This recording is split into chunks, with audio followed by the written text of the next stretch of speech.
Hello students, welcome back to my YouTube channel. So continue कर रहे हैं solved examples for exercise 5.6 right. So आपको example 36 में value किसकी फाइंड करनी है, dy/dx की।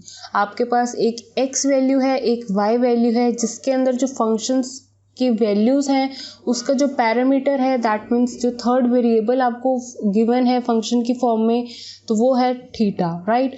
सो आपको उसी के रिस्पेक्ट में आपको डिफ्रेंशिएट करना होता है एंड देन आपको फाइनली मिलती है वैल्यू इसकी। स्टेप बाय स्टेप देखते हैं। आपके पास यहाँ पे वैल्यू है x equals to a theta plus sine theta. So जिन स्टूडेंट्स ने प्रीवियस वीडियो नहीं देखी है, ना ही प्रीवियस एग्जांपल्स देखे हैं, please must also watch that previous videos, ताकि जो आपके कंसेप्ट हैं, आपके डाउट हैं, वो क्लियर हो जाए बहुत ही अच्छे से राइट। सो आपके पास ये x की वैल्यू है, आपको उसको डिफ्रेंशिएट करना है विद रिस्पेक्ट टू थीटा, ठीक है। तो यहाँ पे ये वैल्यू लेफ्ट हैंड साइड में इस तरह से दिखेगी, क्योंकि आप थीटा के रिस्पेक्ट में कर रहे हो, तो x का डिफ्रेंशिएशन तो होगा नहीं, ये वैल्यू एज इट इज़ रह जाएगी। a आप एक कांस्टेंट वैल्यू ट्रीट कर रहे हो, तो d/d थीटा का क्या डिफ्रेंशिएशन होगा, दैट मीन्स 1। ऐसे ही d/d theta differentiation of sine क्या होता है आपके पास, कॉस, और एंगल अकॉर्डिंगली आ जाएगा, क्योंकि आप उसी के रिस्पेक्ट में सॉल्व कर रहे हो। आगे चेन रूल आपका कंटिन्यू यहाँ पे नहीं होगा राइट। सो यहाँ पर आपके पास वैल्यू आई है 1 और यहाँ से वैल्यू आपको मिली है कॉस थीटा। सो इसको आप दे दो इक्वेशन नंबर 1। इसी तरह से आपके पास y वैल्यू है like this, differentiating with respect to theta. आपके पास लेफ्ट हैंड साइड में ये वैल्यू आएगी, a आपका कांस्टेंट है, डिफ्रेंशिएशन ऑफ हर constant term is always 0 and differentiation of cos theta is minus sine theta. So यहाँ पे माइनस माइनस पॉजिटिव फॉर्म में ही है। सो यहाँ से वैल्यू आपकी आई है dy/d थीटा लाइक दिस। तो आपको वैल्यू किसकी चाहिए, dy/dx। तो ये वैल्यू कैसे आएगी, जब आप सेकंड इक्वेशन को ऊपर रखोगे न्यूमरेटर में, डिवाइड कर दोगे उसको फर्स्ट इक्वेशन से, तो यहाँ से लेफ्ट हैंड साइड की जो वैल्यू है आपको मिलेगी dy/dx। और वो कैसे, सपोज करो आप इसको रेसिप्रोकेट करते हो, ये टर्म आपके ऊपर जाती है d थीटा ऊपर, dx नीचे, d थीटा से d थीटा कैंसिल, आपके पास वैल्यू क्या आती है dy/dx। तो ये मैंने आपको प्रीवियस वीडियोस में भी करके दिखाया है। सो जो स्टूडेंट्स इसी वीडियो को डायरेक्टली देख रहे हैं, तो उनको भी कंसेप्ट क्लियर हो जाएगा कि यहाँ से ये वैल्यू dy/dx कैसे आ रही है। या फिर आप कर सकते हो डायरेक्ट इसको कैंसिल राइट। तो वैल्यू आपको क्या मिलेगी dy/dx। तो ये तो मैंने आपको बताया कि लेफ्ट हैंड साइड में वैल्यूज़ कैसे सॉल्व होंगी राइट। तो यहाँ से इसको कैलकुलेट करके आपके पास अल्टीमेटली वैल्यू क्या आएगी, ये आएगी, ठीक है। सो यहाँ पे dy/d थीटा की वैल्यू क्या है, ये। तो ऊपर आपके पास न्यूमरेटर में a साइन थीटा वैल्यू आएगी एंड डिनोमिनेटर के लिए आपके पास ये वैल्यू आएगी a 1 plus cos theta. a से a कैंसिल, यहाँ पे आप ऑलरेडी प्रोसेस कर चुके हैं, तो dy/dx आपका आ चुका है, ठीक है।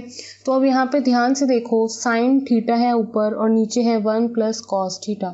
तो यहाँ पे मैं ट्रिग्नोमेट्रिक आइडेंटिटीज के साथ इसको और सिंप्लीफाइड फॉर्म में लेकर आऊँगी, और वो कैसे, लेट्स सी।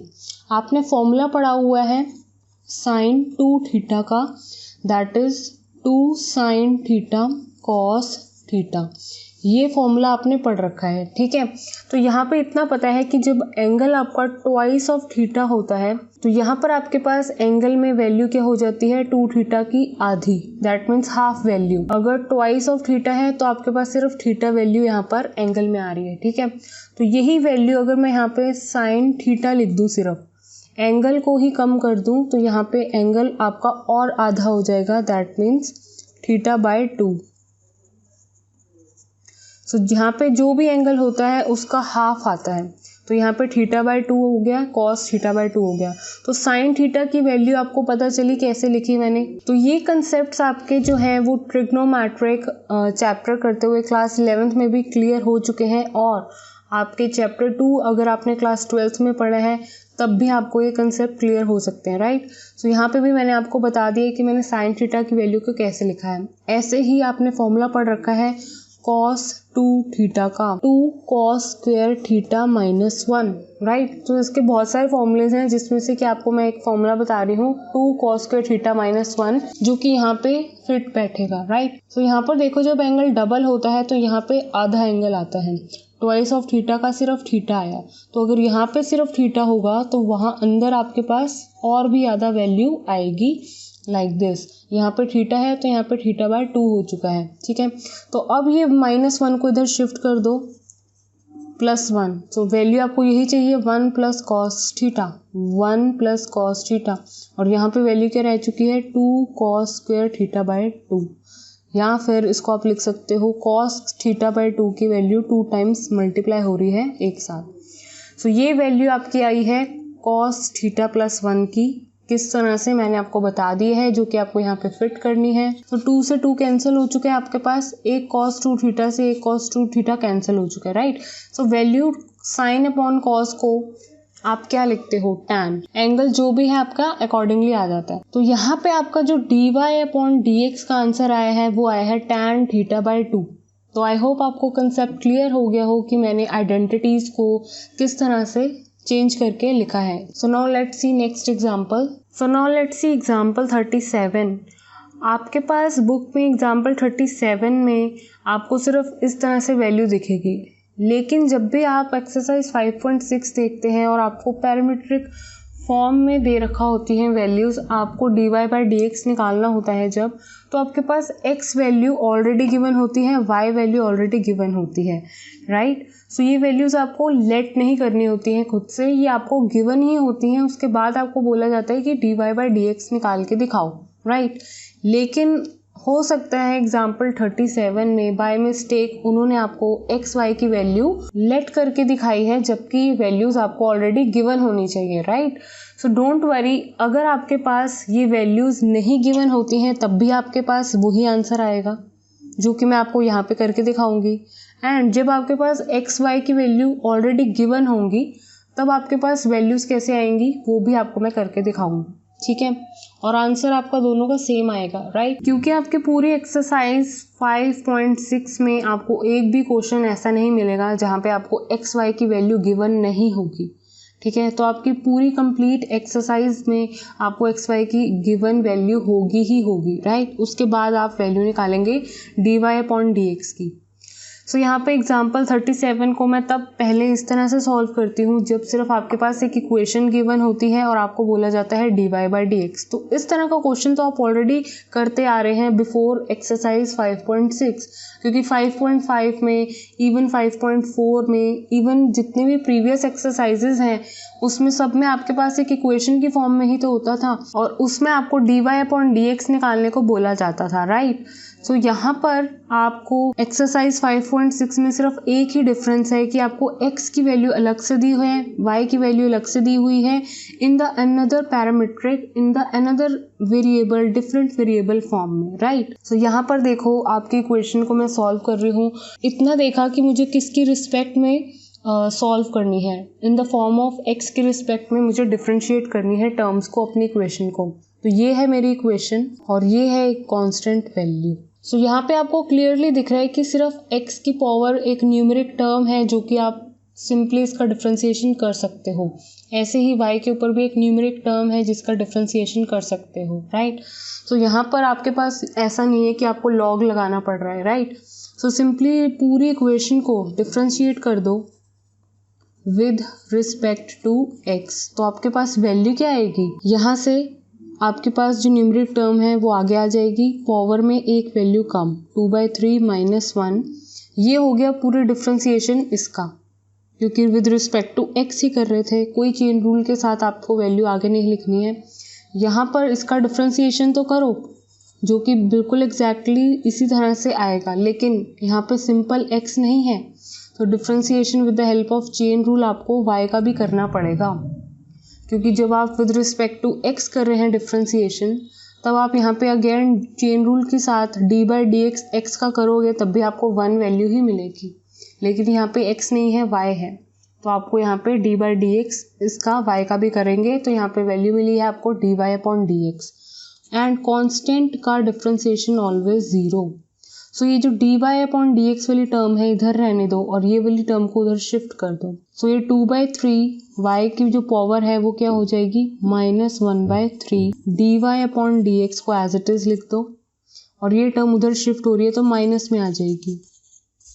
इसकी भी पावर क्या होगी -1/3। सो क्लियरली पता चल रहा है 2/3 दोनों साइड है कैंसल आउट हो गई टर्म। ठीक है, यहाँ पे ये y की जो पावर है न्यूमरेटर में माइनस की फॉर्म में है, चाहे पावर में है लेकिन माइनस की फॉर्म में है, तो ये डिनोमिनेटर में जब जाएगी तो पॉजिटिव फॉर्म में लिखी जाएगी।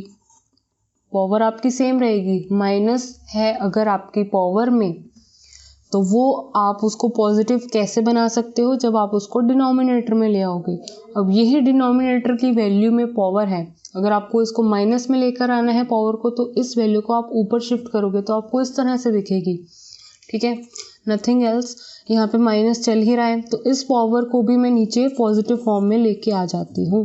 ठीक है, अब इस टर्म को यहाँ पे डिनोमिनेटर में उधर जाएगी, न्यूमरेटर में आ जाएगी।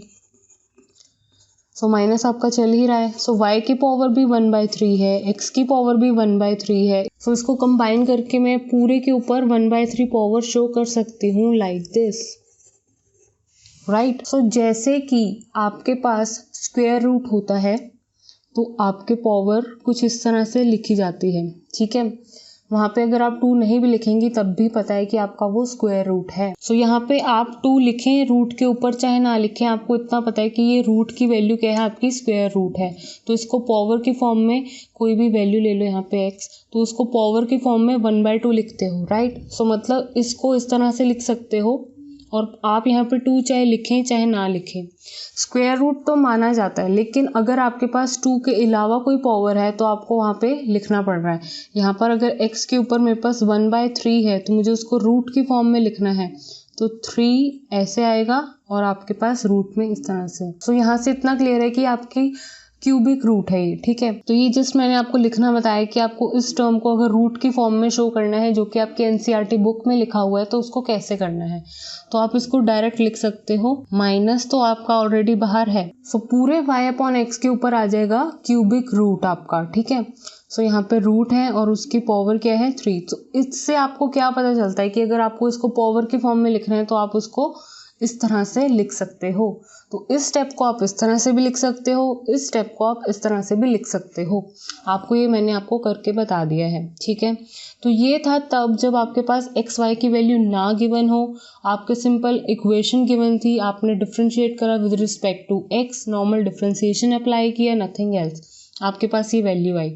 अब देखो एक्सरसाइज 5.6 में क्या चल रहा है। एक्सरसाइज 5.6 में क्या चल रहा है कि आपको एक्स वाई की अलग अलग वैल्यू दे रखी है in the form of parametric variable या कुछ भी कह लो, एक अनदर वेरिएबल पैरामीटर की फॉर्म में।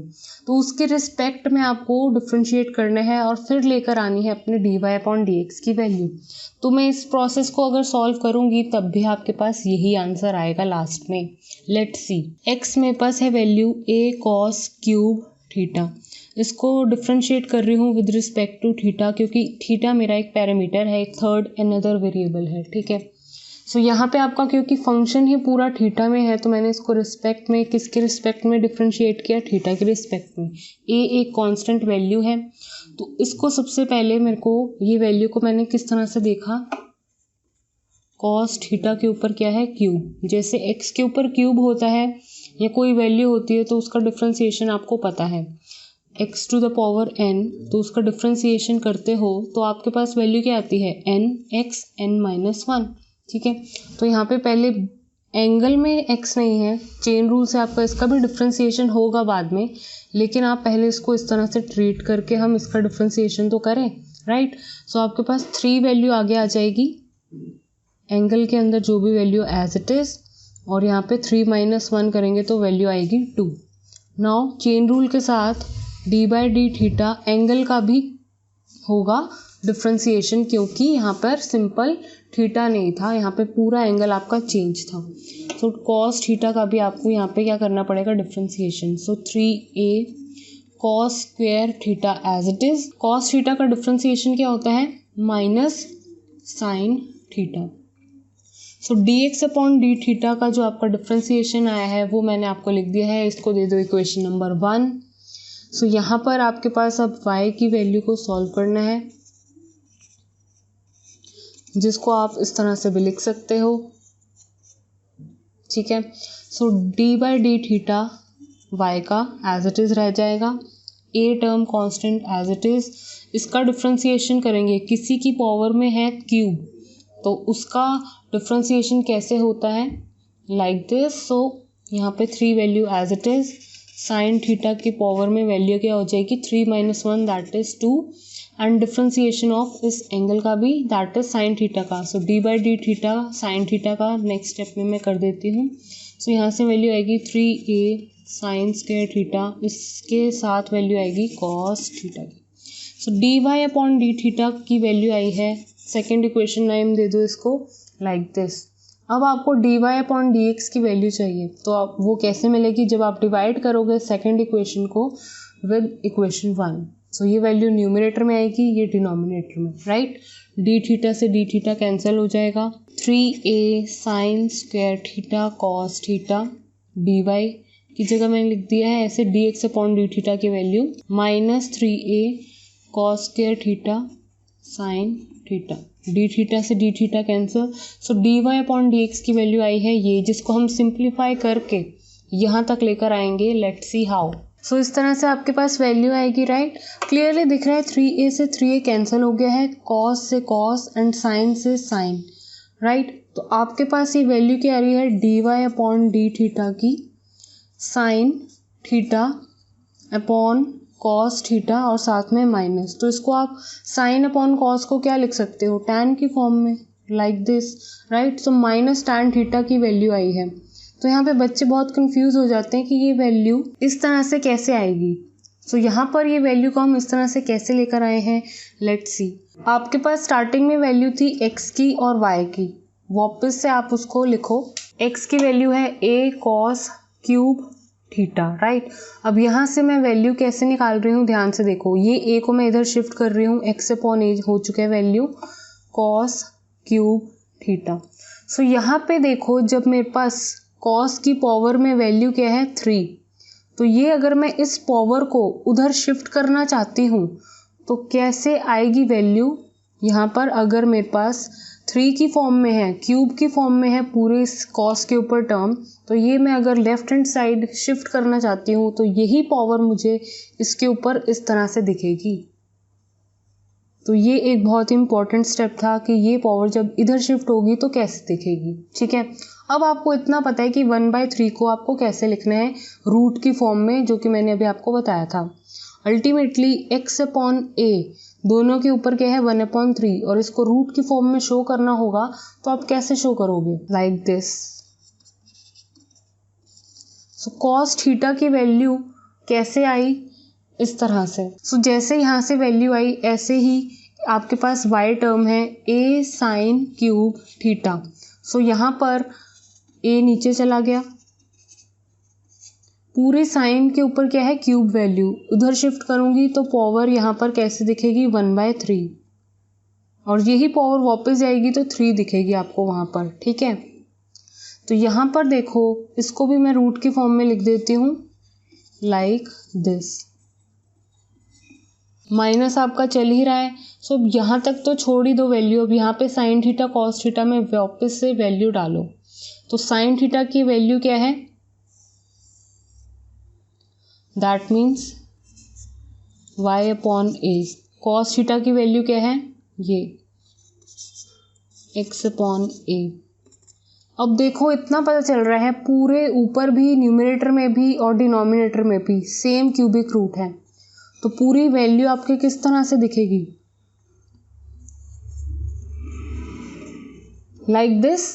इसको मैंने कंप्लीट a की रूट में डाल दिया है, a से a कैंसिल हो चुका है, माइनस आपका बाहर चल ही रहा है, y अपॉन x और यहाँ पे क्यूबिक रूट। तो यही वैल्यू आपकी क्या आ रही है जब हमने सिंपल इक्वेशन से सॉल्व करा, लाइक दिस।